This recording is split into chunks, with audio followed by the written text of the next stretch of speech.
जी, break से आगे वापस आपको कहेंगे एक बार फिर से खुश आमदीद एंड सुबह खैर। और बात करेंगे पाकिस्तान में नए आने वाले कवानीन, ख़ास तौर से जो ख़वातीन के माली हकूक़ के तहफ़्फ़ुज़ के हवाले से कि एक बड़ी कानूनी पेशरफ्त हुई है। और आपके सामने से भी ये नज़र से खबर गुजरी होगी कि लॉ एंड जस्टिस कमीशन ने Muslim family laws ordinance 1961, family courts act और 1964 और जहेज़ और तहाइफ एक्ट 1976 में बड़ी तरमीम तजवीज़ कर दी हैं। और तरमीम क्या हैं? जिनके मुताबिक हक महर अब महज वादा नहीं बल्कि बीवी की कानूनी मलकियत करार दे दिया गया है। जैसे कहा जाता था ना कि हक महर जो है मुकर्रर कर दिया गया है, अब जितना भी कर दो कौन सा देना होता है, तो ये अक्सर बात सुनने में आती थी। तो अब ये जो है उसकी मलकियत कानूनी तौर पे करार दे दिया गया है। जबकि नफ़का यानी कि खर्च में सालाना महंगाई के इजाफे की भी तजवीज़ है।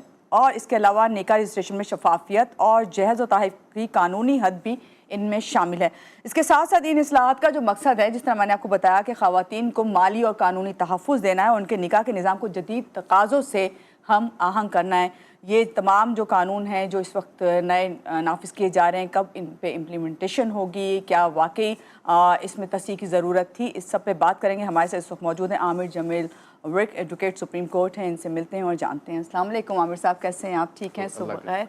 और कभी कभी मुझे होता है कि मैं आपके नाम को कहीं गलत तो नहीं बोलती है, तो वो आपके नहीं मानूर बहुत शुक्रिया आपका कि ऐसे टॉपिक पे आप आए। और मुझे याद पड़ता है अभी हमने लास्ट आपसे किया था कि ख़वातीन के जो खुला का हवाले से हो रहा था, हैरेसमेंट पे भी किया है, उस पे भी किया है।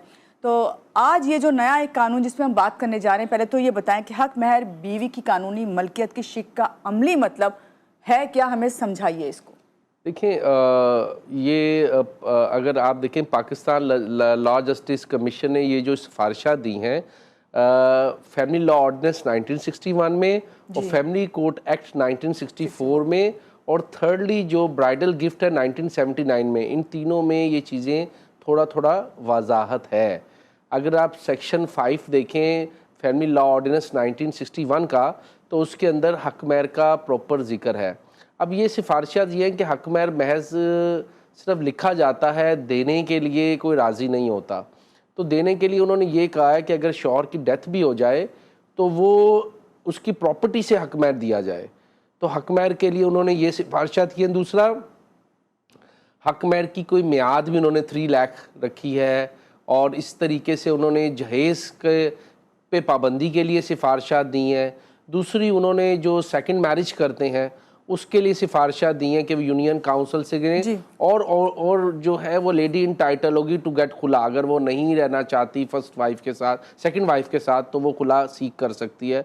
वो इजीली तमाम चीज़ों को किया गया है उस सिफारिशात को। मगर ये चीज़ें ऑलरेडी थी लॉ में, कोई नई चीज़ें ऐड नहीं की, बस उसको मॉडर्नाइज़ किया है थोड़ा सा, भाई ये किया है। अच्छा, आपने कहा कि इसको मॉडर्नाइज किया है। अगर शौहर जो है हक महर अदा ना करे तो ऐसे में क्या अब कार्रवाई मुमकिन है? क्योंकि पहले तो इतनी अवेयरनेस थी नहीं ना। अब जब ये बात करने पे आते हैं तो जब अवेयरनेस आना शुरू हो जाती है लोगों में, फिर बात आगे बढ़ती है। मगर क्या अब कार्रवाई मुमकिन हो गई है ऐसी सूरत में?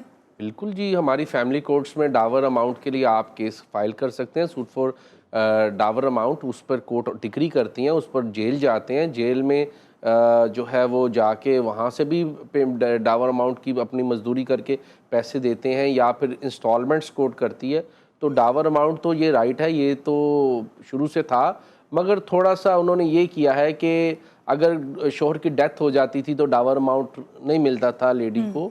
अब ये किया है कि उसकी अगर प्रॉपर्टी है मूवेबल इमूवेबल, उसको जो है अटैच करके उनको जो है डावर अमाउंट पे किया जाए। ठीक है। अच्छा, जब आपने इस अमाउंट का जिक्र किया है जो कि हक महर की अमाउंट है, अभी लिमिट इसकी आपने कहा कि रख दी गई, क्योंकि बाज़ दफ़ा ऐसा होता है ना सिक्योर साइट पे कि भाई ज़्यादा इसके हक महर रखा जाए, ताकि ऐसा ना हो कि भाई जिस वक्त आप डिवोर्स देने लगे तो फिर देना पड़ता है ना, तो फिर ना दें, इससे ज़रा रुक जाएँ इस अमल से। लेकिन अब ये लिमिट मुकर्रर कर दिया और किसी ने ज़्यादा रखा हुआ है और उस पर जाके वो कहते हैं जो लिमिट है उस पर ही हम देंगे, वो इतना ही देंगे, क्या ऐसा मुमकिन है? फिर आखिर देखिए, पाकिस्तान जस्टिस लॉ कमीशन ने प्रपोजल्स दिए हैं। वो प्रपोजल अभी पाइपलाइन में कौमी असम्बली में अभी अप्रूव नहीं हुए। उस पर भी अभी अगर अप्रूव होते हैं हो जाएं तो उस पर भी कोर्ट की अभी इंटरप्रिटेशंस आएंगी। देखिए, हक महर तो ये सिफारिशात हैं कि उनकी जायदाद से दिया जाए। मगर Pakistan law family law ordinance 1961 में सेक्शन 4 ऑलरेडी ये है कि वो उसको इनहेरिटेंस दी जाए।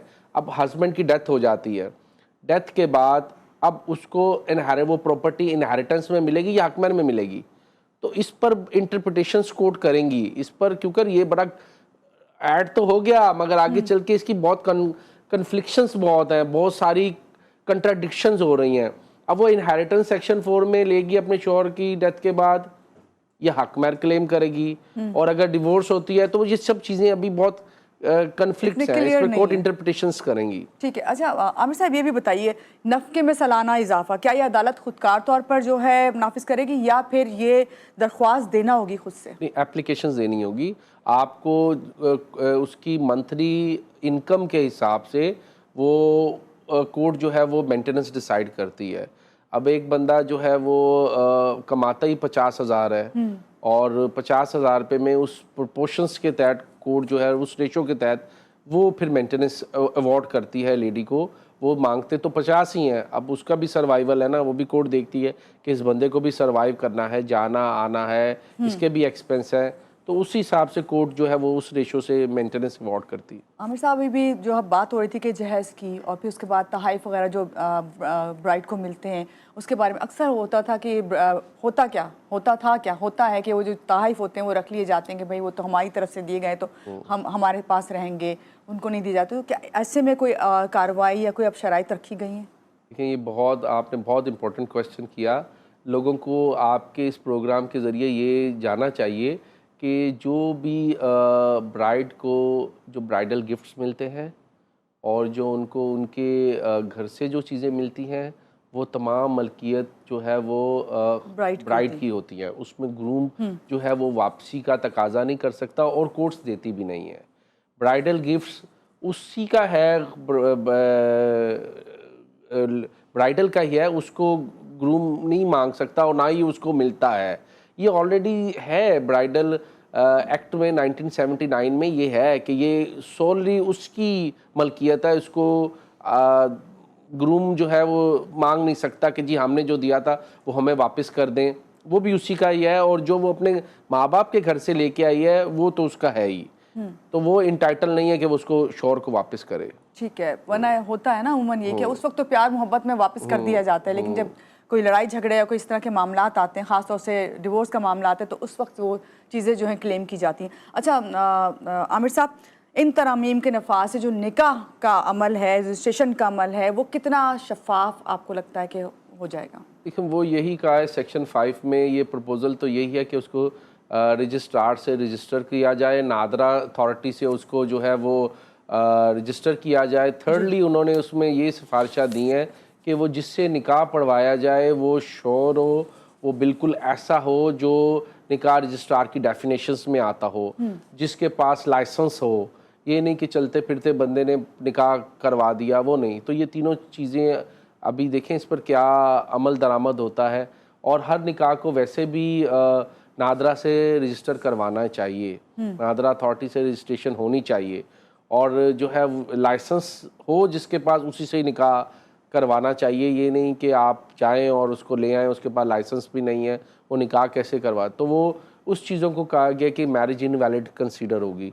तो ये भी सिफारिशात की गई। अब देखें इस पर कोर्ट्स देखें, जैसे जैसे नया लॉ आता है उस पर सुपीरियर कोर्ट्स अपनी इंटरप्रिटेशंस देती रहती हैं कि ये इस तरीके से नहीं तो इस तरीके से हो जाएगा। अब लॉ के बाद भी उसके बहुत कॉम्प्लिकेशंस आती हैं, तो ये चीज़ें अभी आगे चल के कोर्ट्स उस पर क्या इंटरप्रेट करती हैं वो देखना पड़ेगा। आमिर साहब, आपके ख्याल में ये इस्लाहात मर्द और जो औरत है उसके हकूक़ में तवाज़न पैदा करेंगी या फिर आगे चल के और मज़ीद तनाज़ात पैदा कर देंगी? नहीं, मेरा ख्याल है कि ये जो सिफारिशात आई हैं इसको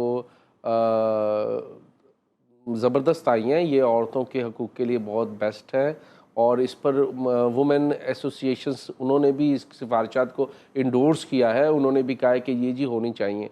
और देखें जैसे जैसे माशरा मॉडर्नाइज होता है तो उसमें इस्लाहत होनी चाहिए।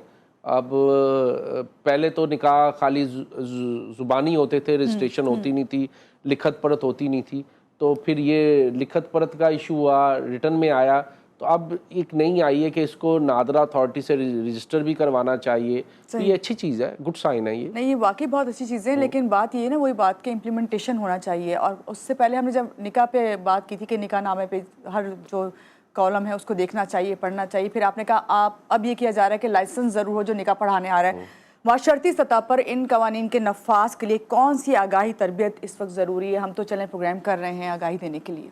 देखें, ये तो मैं कहता हूँ कि ये तो सैल्यूट है GTV को जिसने ये प्रोग्राम तो माशरे के लिए, क्योंकि ये बेसिक चीज़ें हैं। ये ना तो हमारे कोई सेमिनार्स होते हैं, बिल्कुल, ना ही कोई कॉलेज में, स्कूल में, और ये चीज़ें मेरा ख्याल है कॉलेज स्कूल लेवल पे ही बतानी चाहिए और सेमिनार्स रखने चाहिए ताकि आम जो कॉमन मैन है उसको पता हो कि उसके क्या हकूक़ है। आम मेरा ख्याल है औरतों को, लड़कियों को पता ही नहीं होता कि उनके हकूक़ क्या हैं। बिल्कुल। उनको शादी के बाद भी हकूक़ नहीं पता होते।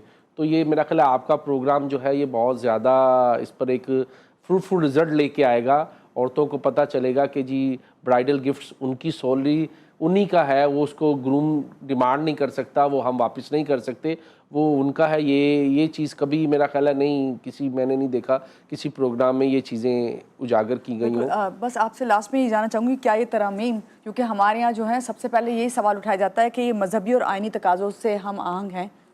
देखें, बिल्कुल हम आहंग हैं। ये इसमें कोई मजहबी से कंट्राडिक्शन तो नहीं हो रही, ना कोई इस्लामिक पॉइंट ऑफ व्यू से कंट्राडिक्शन हो रही है। अगर आप निकाह को रजिस्टर करते हैं तो उसमें कोई इस्लामिक वो नहीं है। दूसरा, ये उन्होंने सेकंड सिफारिशा ये थी कि अगर वो दूसरी शादी करते हैं तो पहली बीवी का ये राइट होगा कि वो खुला सीख कर सकती हैं। तो इसमें भी कोई, आई थिंक कोई उसमें भी कंट्राडिक्शन नहीं है इस्लामिक से। हाँ, हक महर का जहाँ है कि वो हक महर की मियाद मुकर्रर कर रहे हैं, जहेज़ की मियाद मुकर्रर कर रहे हैं। जहेज़ पर थोड़ा सा इस पर कोर्ट इंटरप्रिटेशन करेंगी आगे चल के क्या होता है, क्योंकि इनहेरिटेंस के भी इशू हैं, फिर डावर अमाउंट का भी इशू है। ये थोड़ा सा कन्फ्लिक्शन आगे चल के होगी। इस पर कोर्ट्स, सुपीरियर कोर्ट्स इसमें थोड़ा सा elaborate आपने बिल्कुल सही कहा कि इसके मियाद मुकर्रर की गई हक महर की, लेकिन मुझे लगता है कि इसकी भी लिमिटेशन उसी तरह होगी जो आपकी जिस तरह इनकम होगी। जो बहुत शुक्रिया आज के प्रोग्राम में आप आए और इतने अच्छे तरीके से आपने इस टॉपिक को डिस्कस किया और हमें अवेयरनेस दी। और यहाँ पे आप लोगों को यही कहूँगी कि हमारी यही कोशिश थी कि आज के प्रोग्राम में इस खबर आई ख़वातीन के माली हकूक़ के तहफ़्फ़ुज़ की, ख़ास तौर से वो ख़वातीन जो अपने हकूक़ को नहीं जानती हो, ख़ास तौर से वो जो शादी होकर जाती हैं उन्हें अंदाज़ा नहीं होता कि उनके कौन कौन से राइट्स हैं। तो काइंडली इस तरह के जब शोज़ होते हैं उन्हें ज़रूर देखा करें और उसके बाद अपने अवेयरनेस के लिए जो है जानने के लिए बहुत ज़रूरी है ख़वातीन को कि अपने हकूक़ को जानें ताकि उस पर खुद बात कर सकें। यहाँ पर लेंगे एक छोटी सी ब्रेक के बाद वापस आते रहिएगा हमारे साथ।